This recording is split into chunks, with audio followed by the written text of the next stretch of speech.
Hello friends, ఈరోజు మనం ఈ వీడియోలో ఇంట్రా ఆపరేటివ్ ఫేజ్ గురించి తెలుసుకుందాం. As we all see in previous video, intraoperative care అనేది పెరి ఆపరేటివ్ ఫేజ్లో ఒక పార్ట్, సెకండ్ కాంపోనెంట్ అనమాట.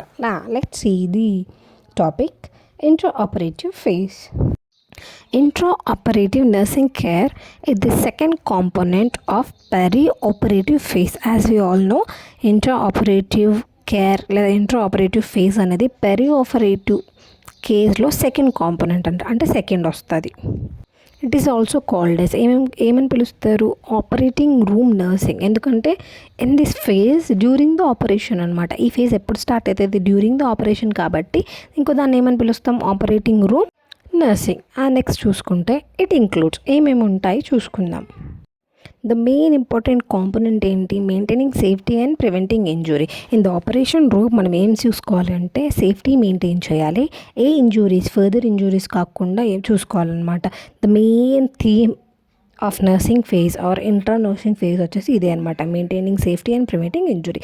అందులో ఫస్ట్ వన్ ఏంటి, పొజిషనింగ్ అంటే correct positioning according to the surgery. So different surgery has different position అనమాట. అన్ని సర్జరీకి ఒకటే పొజిషన్లో సర్జరీ చేయరు. So the main important first one is positioning the patient. So according to the surgery the position should be maintain. And second one వచ్చేసి controlling equipments and supplies.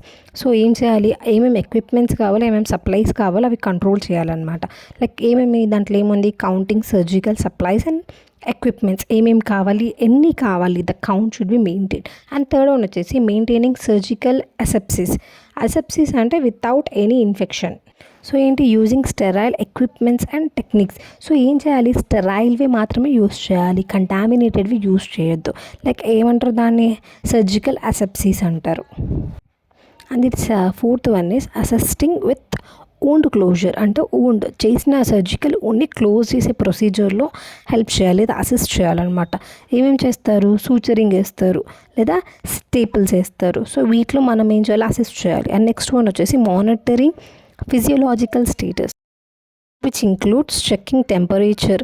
ఏం చేయాలి, temperature check చేస్తూ ఉండాలి. ఎందుకంటే due to anaesthesia or some any side effect due to this temperature may increase or decrease. ఏమవుతుంది, increase కావచ్చు, decrease కావచ్చు. So try to keep warm. ఏం చేయాలి, క్లైమేట్ ఆర్ ఎన్వైరన్మెంట్ని వార్మ్గా ఉంచడానికి ట్రై చేయాలి. అండ్ నెక్స్ట్ పాయింట్ వచ్చేసి monitoring for any emergencies. So any emergencies like ఏమేమి ఉండే, డిసిజన్ మేకింగ్ ఇన్ ఎమర్జెన్సీ వచ్చినప్పుడు ఫాస్ట్ అండ్ ర్యాపిడ్గా డిసిజన్ తీసుకునే కెపాసిటీ ఉండాలన్నమాట.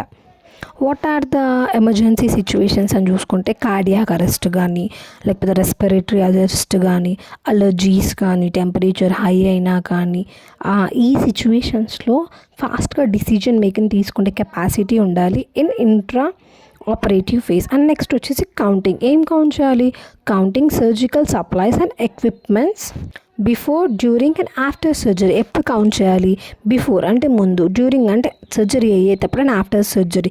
As a nurse we have to count the equipments ఏం యూస్ చేస్తారు, cotton balls, gauzes, all the equipments use like forceps, scissors, ఇవేమేమి ఉన్నాయి అవన్నీ కౌంట్ చేసి పెట్టుకోవాలి. These are the points that includes in the intra operative phase.